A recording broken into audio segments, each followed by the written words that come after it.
I'm going to start because I don't know what it's like for you guys up in Edmonton. For those of us in Calgary, we've just had 2 hailstorms. Fields are open, fields are closed. We're not sure what's going on with the weather down here, but we'll get going. We've got an hour. First of all, welcome. This is really aimed at parents, but also for administrators and coaches. And the issue that I'm tackling, and we called it Sideline Winners after discussion with some colleagues. Quite often, coaches have wanted to see the parents stay on the side, come along, sit on the side, and leave us to deal with your children. And I think it's the wrong way to look at it. And I've said this many times. The parents coming into the game now. So if you're a parent of a new child coming into soccer, you're probably more important than myself, because you're going to be the people who are going to lead the game forward in the future. You're going to become the coaches, the referees, the administrators. So I want to spin it tonight to look in a positive manner on how to embrace parents. So whether you're a parent, we do want you involved in the game. If you're a coach or administrator, we need to be reaching out and supporting people to come into the game. The first thing I'm going to put up here, though, is what is soccer? And there's lots of perceptions on how people see the game. This is one perception. A young child out just playing with a ball. That's soccer. But as our children get more and more involved and embraced in soccer, we see this as well. And that's where our children should end up. Yeah, the stats tell us that 0.001% make a professional player. And from that number, probably 0.001 make it to David Beckham status. So a lot of them will maybe carve a career. Whether it'll be a great career is another matter. So there's a disparity there between what we see as soccer, but more often than not, certainly in Alberta, there's somewhere in between. There's somewhere for children to grow up and play and love being part of soccer. And so some of the challenges that we see is, the first thing is, this is a comment that I've seen raised many a time, and it's never settled well with me. And I'll state here, as I've said before, I became a coach before I became a parent. And I think it changes the perception slightly. But did I ever live vicariously through my children? Some people might think I did. Again, Mr. Beckham here with his son. His son's not a soccer player. None of his children are soccer players. But did he want them to be? Is he got his son Brooklyn there to live vicariously through soccer? And doing some research into mental skills recently, I looked at Tiger Woods, Andre Agassi. You know, you've got the people in tennis, the Williams sisters. We all know stories about the parents driving their kids, pushing them to become top elite athletes. And even looking at those, I had to wonder, are their parents living vicariously through their children? Did Tiger Woods' dad want to win the Masters and stuff like that? And I'm saying, no, I don't think he did. But like most parents, we want to give us full support to our children. We love our children 110%. We want them to be successful, and we want to give them as much chance as we can to be successful. Now, some parents may go to an extreme, some not far enough. So there's no 101 on becoming a parent. I don't know anyone who had the manual for it. As a parent, my youngest is now 19. And did I do a good job? That's open to debate. But I'll say now quickly, out of 3 children, only 1 still playing soccer. He decided to quit at one stage. And I said to him, well, you're going to have to do something. You can't not do anything. You can come and train with me for triathlon. His next breath was, well, I'll go back to soccer then. So, you know, I'm coming from a perspective where I was the coach who tried to push my children, and it wasn't because I wanted to live vicariously through them. It's because I wanted them to be really successful and achieve in their sport. And this is something that COVID has made me realize. I don't know how you guys have been spending COVID. You know, it's March to July. I've done so much reflection on my coaching journey and how I started out. And in soccer and coaching, youth soccer and sport, there's 2 tribes. And as a young coach, I was on the left. I came in to look for development. As a parent, when we landed here, My youngest one, he was just getting into initiation hockey. We wanted him to be Canadian, so we put him into hockey. And I watched him play, and I was here and now. I was watching the minutes. I was watching what he'd done. My middle son actually played in goal for a season or so, and I dreaded every moment of it because the team had to be 2 goals up before I could relax. Because if you made a mistake, then we'd be losing and everyone would be blaming him. So I understand those perspectives. And I do think that, we've got to understand they are different perspectives. So I'm suggesting to coaches, if the focus is on development, we need to make the parents understand that we're looking at long-term development, not just the here and now in the game, that everyone gets equal playing time, everyone gets a chance to play different positions. We're looking at that over a long term, not in a 60-minute game or 60-minute training session. And it's interesting, I recently spoke with Tommy Wilden Jr., and he's gone through the same transition as me. Now, he's the head coach of the Cavalry, who won their first inaugural Canadian Premier League. And he talked about the same thing. When we both started out, we were coached as coaches by coach educators to coach a game. And the game is focused on an outcome. And the outcome is really fantastic for children, for coaches, and for parents, because it tells us in a moment whether we won or lost. If I do a race, I cross the finish line and I get a result. If we play a soccer game, we get to the final whistle and we've got a result. It tells us if we've done good or bad. But does it? And this is where I want to get coaches and parents on the same page. And it's more about the process of if you don't win, you learn. And I know some of this may sound too positive, too tree huggy, but it is something that I've learned in my coaching for a long period. And working with provincial teams, I was chatting to a colleague last night about, we went to BC and I took my team and we were going to win every game. In the outcome, we won 1, tied 1 and lost 2. But I told the girls we won every game. And we managed to get 10 girls selected for the game of distinction. So that told me we were doing the right things. We were playing the right way. But the outcome, we beat the other team, but they scored more goals than us. And I had to get my players to believe in that, and then get their parents to see the positives of what we were learning and achieving in the process. So again, when we sign our children up for soccer, it's important to understand there's a process, and we shouldn't be comparing what they're doing with what Manchester City, Liverpool are doing in the Premiership. We should be comparing it with what the other children are doing on the field at that time, in that age group, in that environment, and that community. It's a different beast. So quickly, I've been asked as manager of Grassroots, can you do some parent education for our club? Can you do some parent education for our community? And I said, yeah, well, first of all, what do parents know and what do they want to know? And how do we access parents? And it's been a challenge, because to get parents to come and listen to me is a big order. If I was David Beckham, I might get a few more mums. How do we get parents there? And the best way I've done it is when we've done an activity with the children and tried to talk to the parents to the side.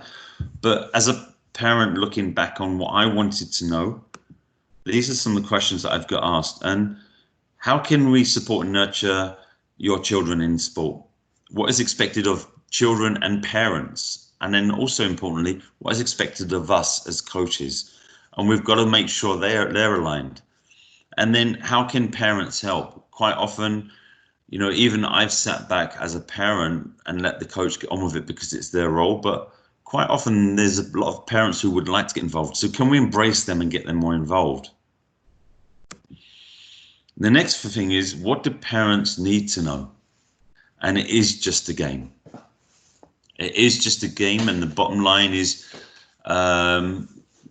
talking and hearing and reading from lots of elite coaches. They're telling me, and I believe it, did you get success this season? Come back and look at these same players in 20 years time when they got families of their own. Are they still involved in sport? That's when we know whether we've got success.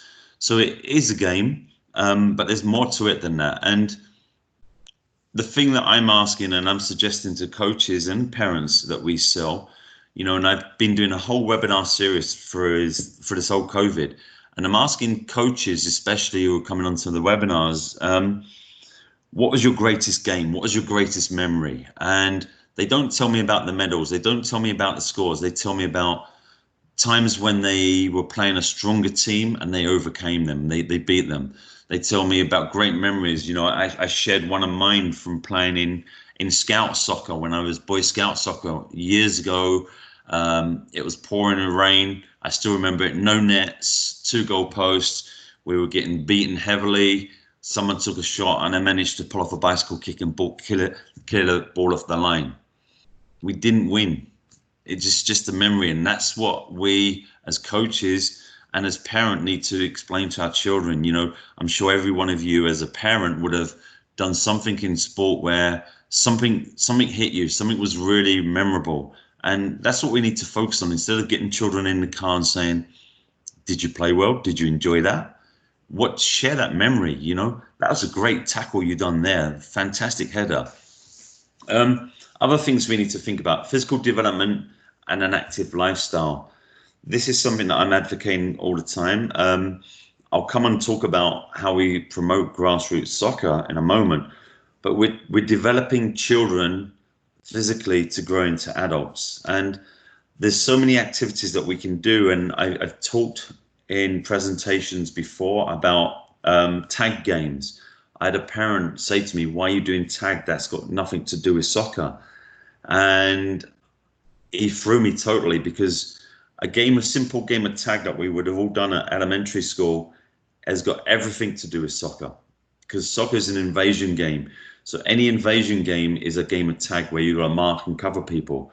And these are lessons that we take into our own adulthood. So again, what do we need to know is what I'm going to talk about in a moment in terms of long-term player development, and not only keeping children in soccer, but in all sports and active for life. Now, I'm putting this slide up here quickly. I'll leave it there if anyone wants to take a screenshot or photo.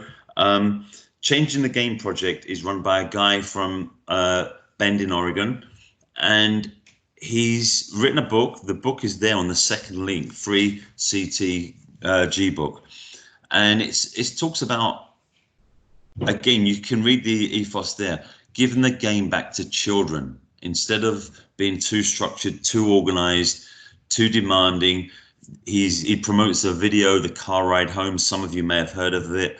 It's where a parent picks his child up after a game that they've lost. He's very disappointed in his child. His child didn't play to 110%. He didn't play to a professional standard, and he's breaking his child. Working in high performance youth soccer back home in England, so many of the boys I work with had developed their strategy. As soon as the game was over, they'd sit in the car and they'd put the Walkman on or the headphones and say, Dad, I'm really tired. Can I just listen to some music? And it was to get away from too much reflection on what had gone on. So I advocate, if you've got the time and the interest, please just go to the website and have a look at the couple of resources there, and share them around with lots of people who maybe aren't on tonight. So now I'm coming on to long-term player development, and I'd like to open up to questions, but I want to try and get through this. And what I'm going to do is, I've asked parents and people before, what do they know about long-term player development? And the best quote I got was from a parent in Calgary. She said it's about developing players in the long term. And I smiled and I said, thank you, you're spot on. Now, it was introduced in 2005. So any child up to the age of 15 would have gone through this model. And even working with some youth players, I've asked them, do you know what LTPD is? Do you know what it done for you? And they didn't have the answer. And I'm wondering if any of you online at the moment, just stick a thumbs up in the chat box, write a yay.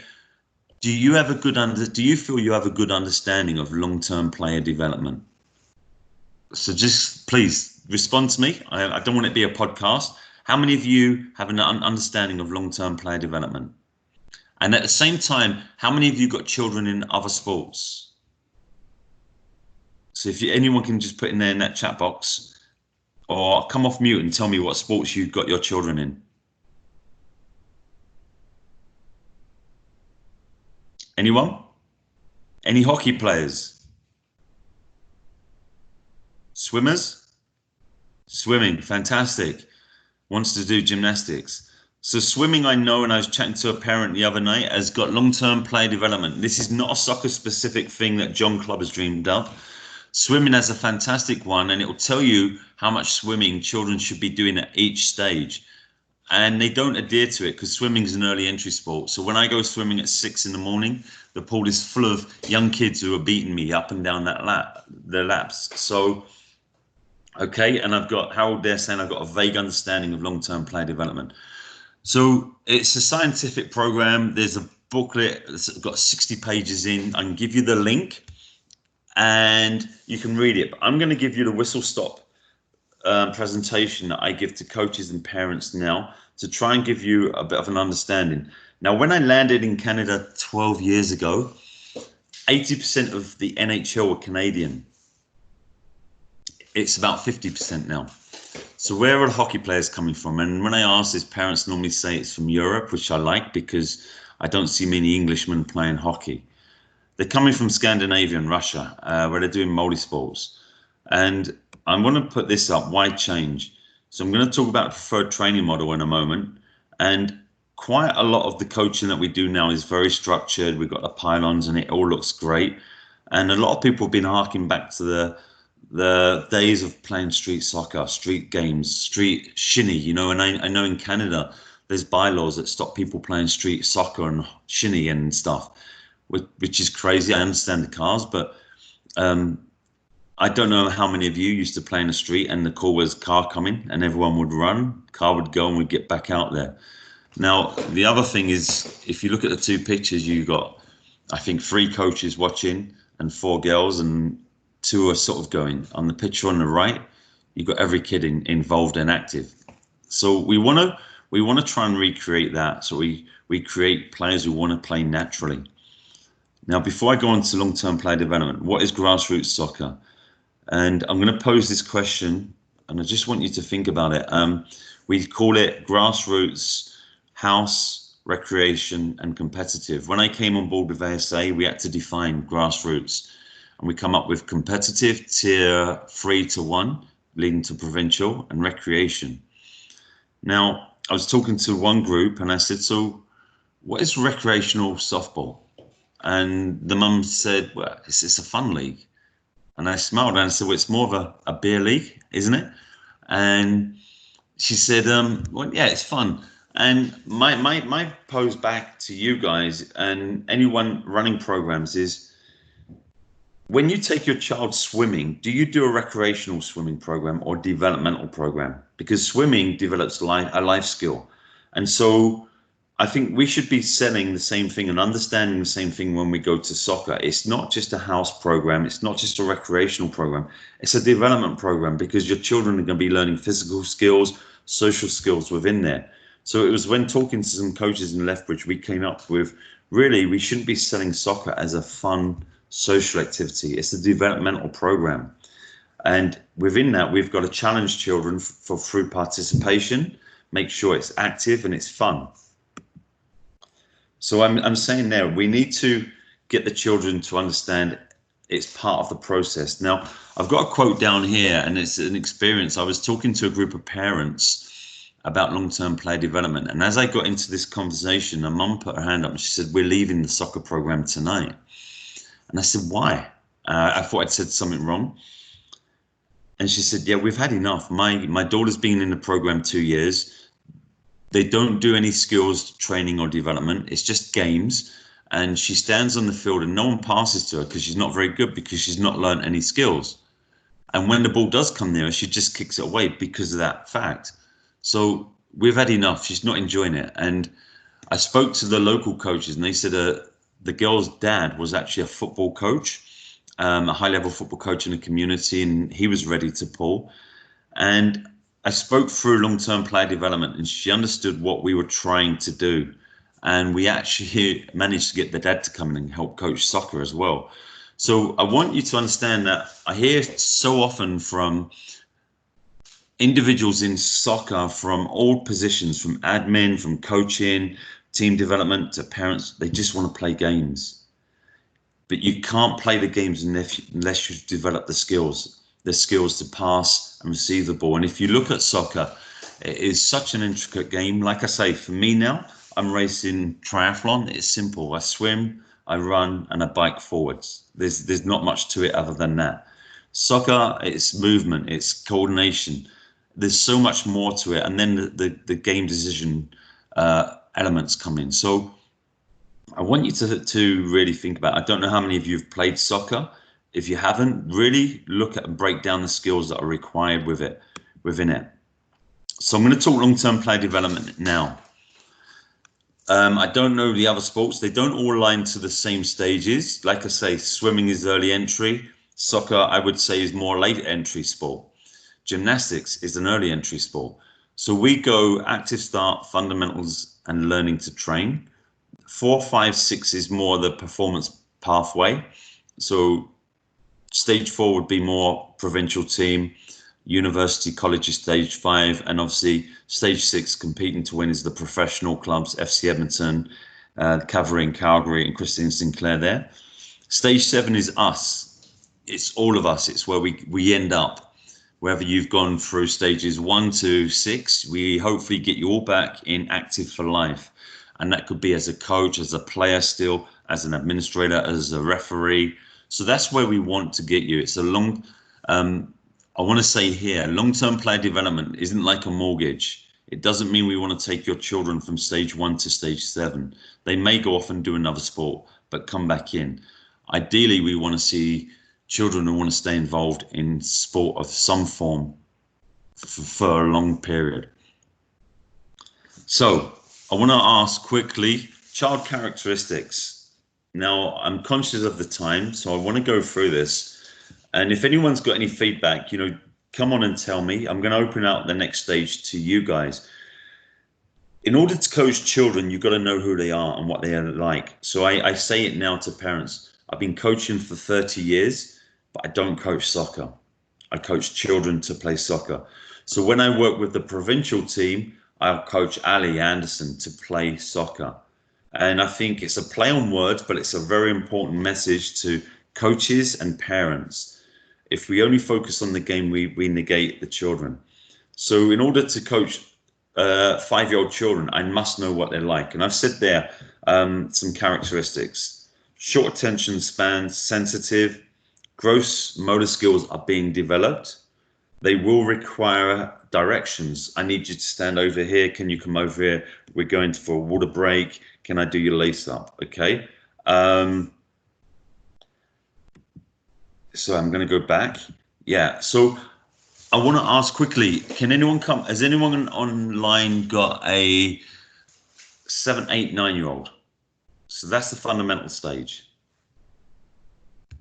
If anyone's got on, if they want to come off on mute, someone talk to me, give me a rest. Who's got a 7-year-old, 8-year-old?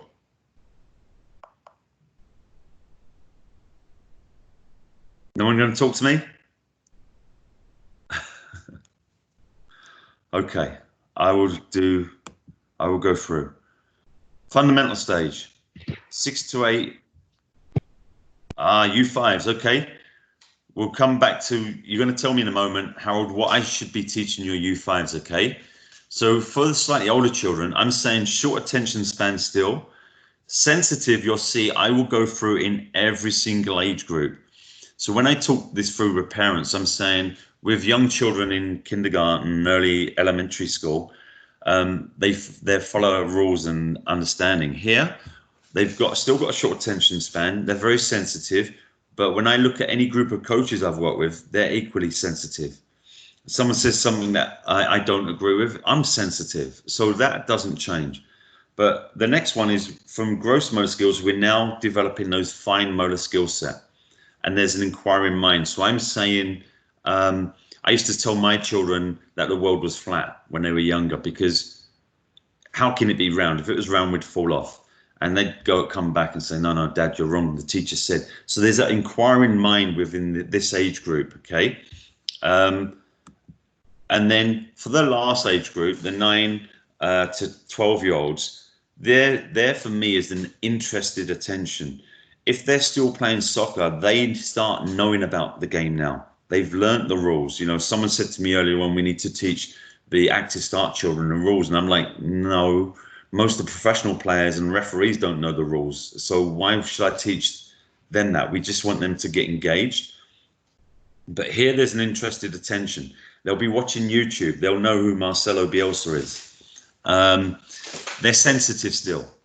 There's a coordination now of fine and gross motor skills in developing the game and adapting the body to take on headers, and they want to be challenged. You know, they'll, and not only do they want to be challenged, they will challenge you as a coach. So it's a great time to really engage that need for competition. So I'm going to ask Harold then. I'm moving to your community and I'm going to coach active start children in your community. What would you like me to teach them? What will you judge me on? Because you're going to be the parent watching me. What should I be teaching them? And anyone else on active start, what do you think you should be seeing as a parent watching an active start session? What should you observe in that program? I'll give you a minute for anyone to come on. For me, it'd be just seeing them have fun and just them learning what to do, like just kicking a ball or, yeah, starting to develop stuff essentially, because they don't know anything about it, but just having fun doing different activities essentially.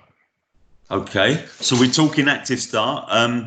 Harold there's saying team building. Now the last, if I come back again, the most important word on these slides here, the last one says me. So a child growing up is finding out about their own body, their own sense of worth. At the fundamental stage, I would still say that I don't see many 7-8-year-olds come home and say, you know what, Dad, we've done really well today. The team played solid. We had 80% possession. We've done 5 moves with no, they come back. Did you see my goal? So they're still me. And when I come onto this stage, this is really important. Coaching my own children, if my son, now I never made him captain. If I made him captain, the other boys would make that judgment because they're that age. And they say, well, it's only because it's John's coach. His dad's the coach. They start doing that peer evaluation. So now they're we. So I'm saying for Harold there, we don't teach real we until the children are ready for it, because at that young age, they're very much me. So yeah, I like what you're saying, Chris. And I'm saying physical literacy is all we should be focusing on here. A ball each, ball manipulation, tag, general movements, running, hopping, skipping, jumping, falling with the ball. Has anyone, just put a thumbs up or say yes and chat if you don't want to talk. Has anyone got a child in hockey? We must have some hockey kids on here. Hockey parent. Yeah, thank you then. Okay. So like I said, hockey was missing the point. They've done a predominantly games-based program because they managed to find people like Wayne Gretzky playing hockey by doing that. And if someone asked me on a course recently, how would I promote LTPD to parents? And I said simple. I'd say hockey does it now. And if you go to hockey, you'll see your children doing lots of different activities in stations, and they'll be doing things like falling and gliding on the ice and standing up and skating off again, because that's going to happen in the game of hockey. So in soccer, it's the same thing. We want to teach them those. Now, in terms of games, there should be no games at, 4 or 5-year-old. They should be just having fun doing activities. They don't need to know a team game and passing and stuff like that. They need to develop the foundations. Now, I've said this to a few people, and I coached a U4 program in my community, and the nearest I got to a game was 2 players standing by a goal, 2 balls in the middle. When I said go, they had to run, get a ball, shoot, score. If they score, they get a high five. If they miss, then we move the goal next time to make sure they score.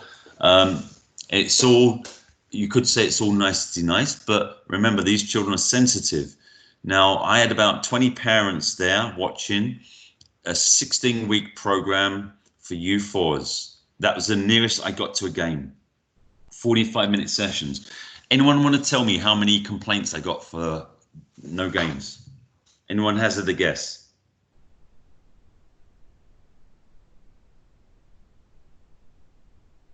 So I'll answer it for you guys. 75% of complaints. I promise you, I got absolutely no complaints, not one complaint. And it made me reflect on my coaching. So as a young coach, I used to think that you guys as parents were watching me and trying to figure out if I was a good coach. As a parent, I realized you're not watching me. I'm watching my son, what he's doing, and is he performing what's been asked, and does the coach like him? So when I talk to parent coaches, I'm saying, if you're coaching a group, make sure you engage every child, and there's a little high five.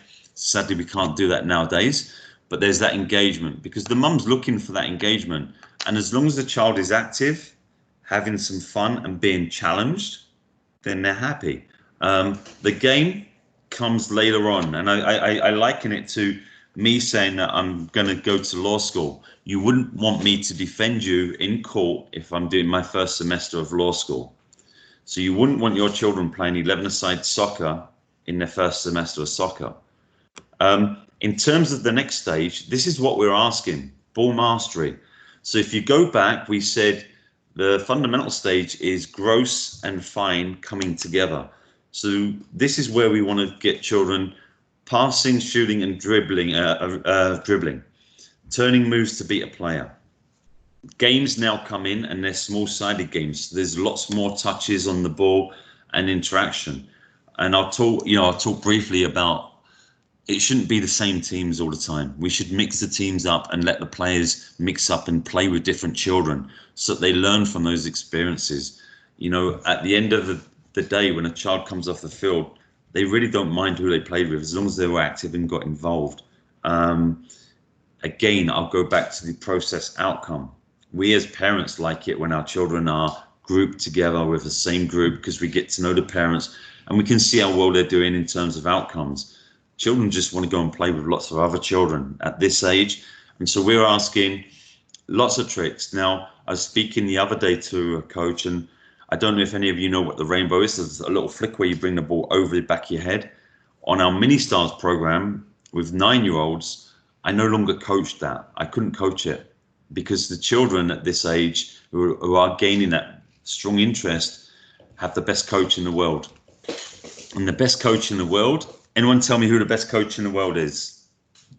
Anyone want to come online and tell me? It's not Jurgen Klopp. And it's not me, sadly. I wish it was. I'll tell you the best coach in the world is, it's YouTube. And most of the children who are developing great skills now are watching YouTube and mimicking the top players in the world. So, you know, if your child is keen, get them onto YouTube, watch a couple of moves by Lionel Messi or someone, and that's where we're going to develop our players as well. So the next stage is learning to train. This is, and I've done a presentation, and before I got here, a parent said to me, "You're going to tell me children shouldn't play games to the learning to train stage, aren't you?" And I said, "Thank you. Yes, that's where we do it."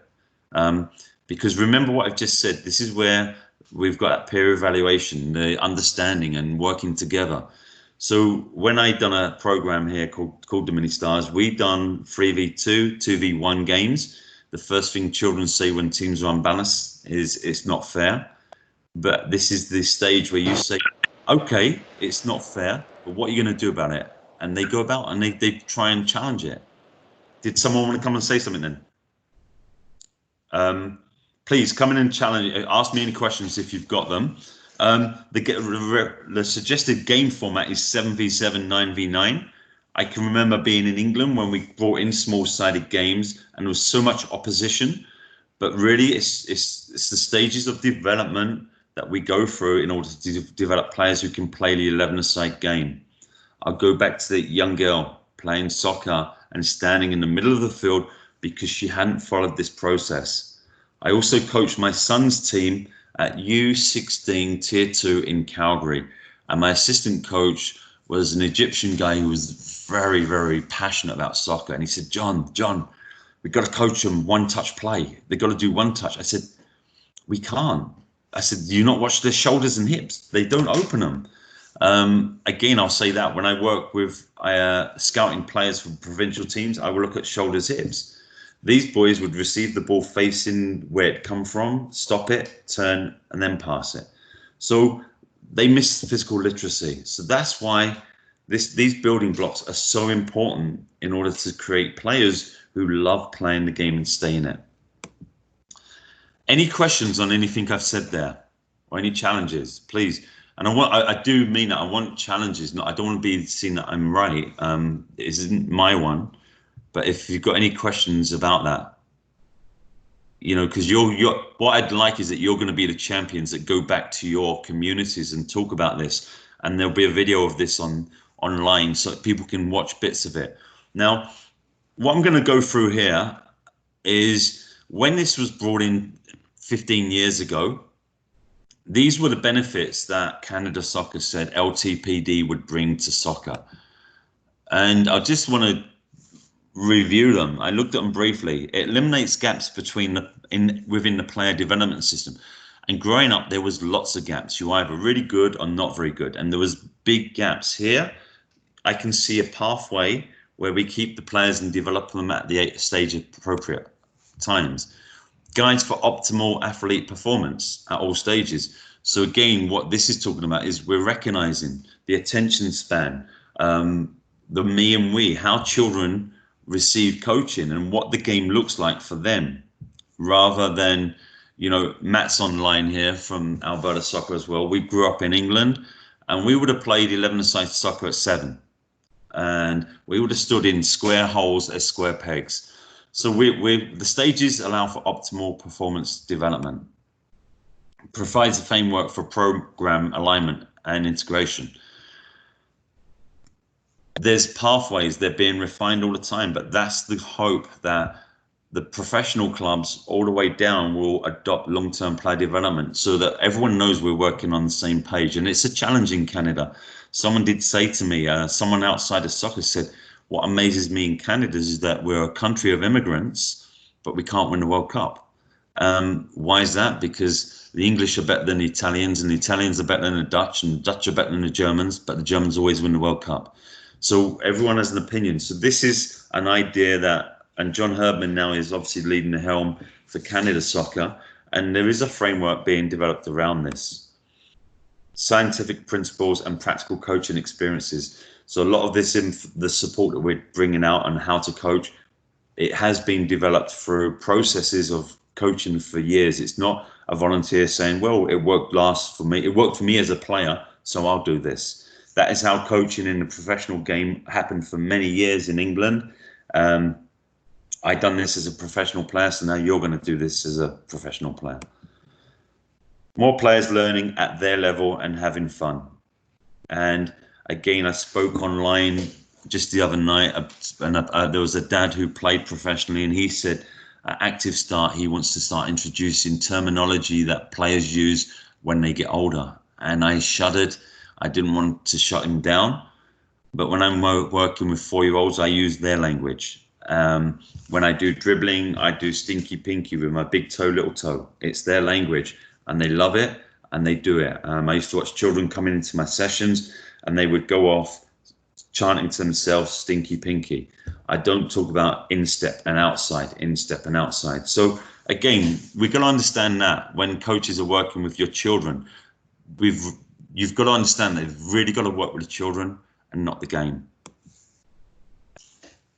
And then again, more coaches who are knowledgeable and leading safe, effective practices. Not someone who just played the game. You know, we see it in all sports. There's lots of ex-players who were instinctive players growing up. I watched a guy called Paul Gascoigne, who was a fantastic player, probably one of the most intelligent players out there at the time. Not very good off the field. Not a great coach. He set up his program and it didn't work. So, you know, we need good coaches who understand about leading safe programs. Now, I'm going to talk here about some expectations. And there's loads of codes of conduct out there.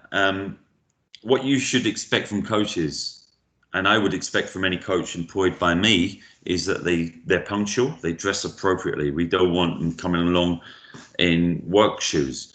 They're supportive to all the players, develop positive rapport. That was one of my key qualities with coaches when I worked at Middlesbrough Football Club. I had 50 coaches working with me, and I said the number one quality is rapport, so that you can talk to the child and the child can talk back to you. They're not scared of you.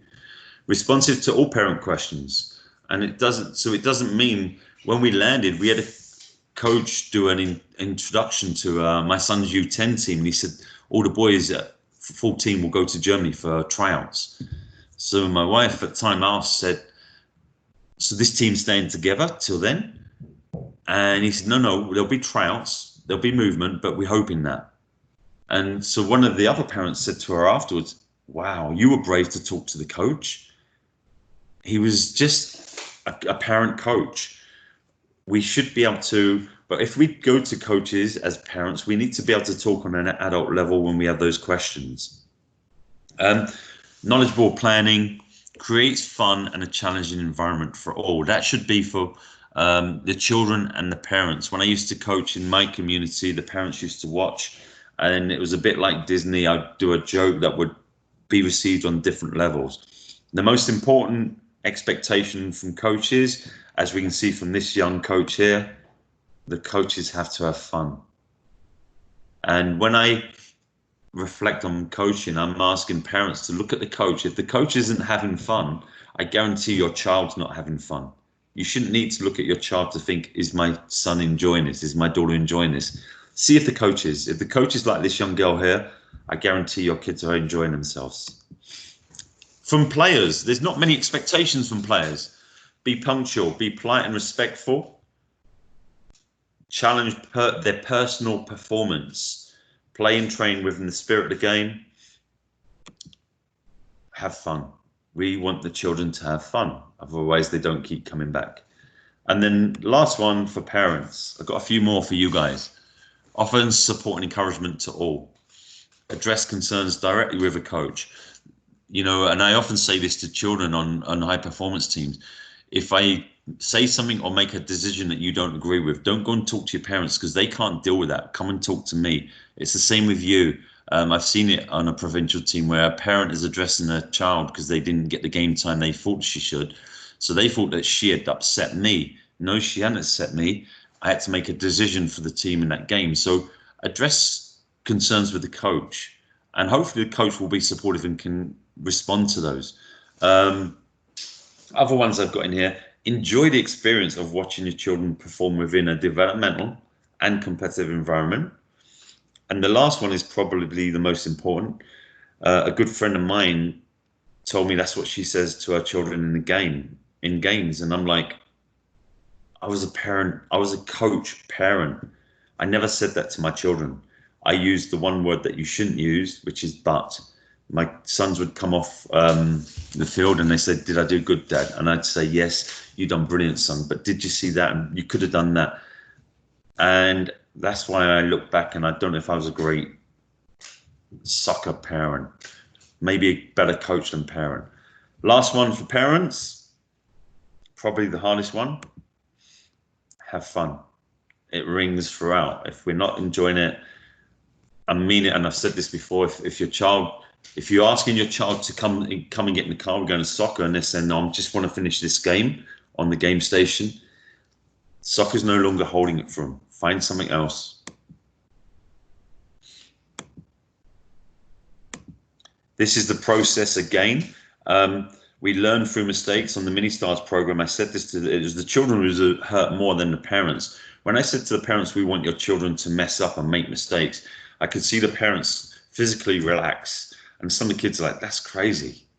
They didn't get it because they feel that they've got to perform all the time. They don't. And this is probably one of the best quotes I've seen in recent times. It took me 17 years and 114 days to become an overnight success. Lionel Messi, probably the best player in the world. Well, he is the best player in the world. And it took him a long time and a lot of mistakes. And I'll say this, reading a book on him recently, at Barcelona, when they took him because of his size, he was played up an age group, down an age group, in the same age group, down an age group. And his parents never once challenged. As soon as he got played in a younger team, they didn't say, well, that's it, we're taking him to another club. They're not supporting him. They understood the process. He was going to be challenged to help that team win and develop his own soccer. So we're coming to the parents. We want you. Some coaches have said we don't want parents there. They cause too much trouble. No, we want you. And this graph is from the long-term player development, and it shows you the two types of parents we don't want and the ones we do want. The one on the left is the ones who are opposed and inactive. I remember being in a community and talking to a group of parents saying, I'm just going to explain LTPD to you. Do you want to come over? And he sat with his snorkel on, blinkered, watching his son. And he ignored me and just grunted. So I explained it again. He said, I'm watching my kid. He's never going to get involved in soccer. He was there for one reason, his child, no one else. On the other end, you've got the hyperactive one, the one who will be on the clock, watching everything, making notes on every little trick that the kid does. The child does. Does he shoot and miss? If they do, then they got to go in the field and do extra practice. No. And my favorite team, the striker for them this season, and we've just won promotion. He's probably the worst finisher I've ever seen. The coach sat with him. He stuck with him throughout the whole season. He scored enough goals to get us promotion. I would have probably released him, but he stuck with him. And so sometimes we need to stick with those players. And we do want parental involvement, and it's that optimal group in the middle of the bell curve. So if you've got a skill, whether you're a fitness trainer or you're great on social media, step forward and ask your coaches, would you like help? Some of them will say yes and embrace you and want you. As a former technical director in a community, I offered support to parents, and some parents said, no, I don't want you. It was their team and they wanted to run it. So, please step forward and get involved, because we want parents and coaches to have fun. It is engaging and you'll enjoy it. This is just a slide I've put up to show. I want to talk briefly about the preferred training model, how we're supporting soccer now and trying to move away from the games model. This is to say that it's not my model. It's a Canada Soccer one and FIFA. And I'm going to put this slide up. This is what we should be seeing more and more of in Alberta. I'd like to see. And if you look at it, I don't know what you guys see. Some parents said it looks a bit carnage. It's a bit chaotic. But if you look at that, instead of 22 players, there's probably 150, 200 players. And there's 5 games of soccer going on. If you look down to the front left, you'll see 2 small goals. Then there's an activity going on, probably a bit of dribbling behind the floodlight. Then there's another game, another activity, then another game. On the far side, there's 2 games. And on the big goal on the left, there's probably a shooting drill going on. This is what the model we want to see happening in soccer. And it's happening in hockey. Hockey has stations where because you've got lots of parent coaches who know the game of hockey. We want parent coaches for soccer. And the idea here is that we get coaches to pair up with different coaches every week, and the kids will rotate around. So if I'm doing the shooting game in the big goal with another coach, I will learn off them, they will learn off me. And as we go through 5 rotations or so, we'll get better at delivering that drill. Because the one thing that we need coaches to be is confident and have fun. And if they're only being judged by whether they win or lose a game, it's something my mum told me when I was watching my team back home in England many years ago, with many tears after watching them lose another game. Only one team can win. Only one team can be at the top. So here, you're not being judged on wins and losses. You're being judged on, are the children engaged? Are they having fun? Are they learning as they go? And we can all support that. So coaches are more relaxed and confident, so the children can be. I hope that makes sense. Quickly, I'm going to open it out to questions, more in the chat box. On our website, we've got some resources, the long-term player development resources and a parent activity guidebook. Has anyone got any questions they wanted to talk of now? It's been a bit of a whirlwind. Does anyone want to come online and come off mute and talk to me? Okay, I'm going to play this video. It's a video that we developed about 4 years ago. I've got 9,000 hits now. I need a couple of 100,000 more to get a retirement fund.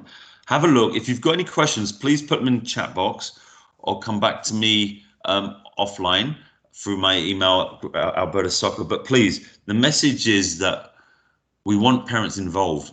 I keep saying this, and whether you believe me or not is another thought. The parents of the U4, U5, U6 group are more important than I am to Canada Soccer. And as I was chatting to the coach from the Cavalry, I'm carrying the Olympic torch, and I'm trying to pass that down to you guys so that you can carry it on and then pass it back. So that's where we are with soccer. So thank you for listening.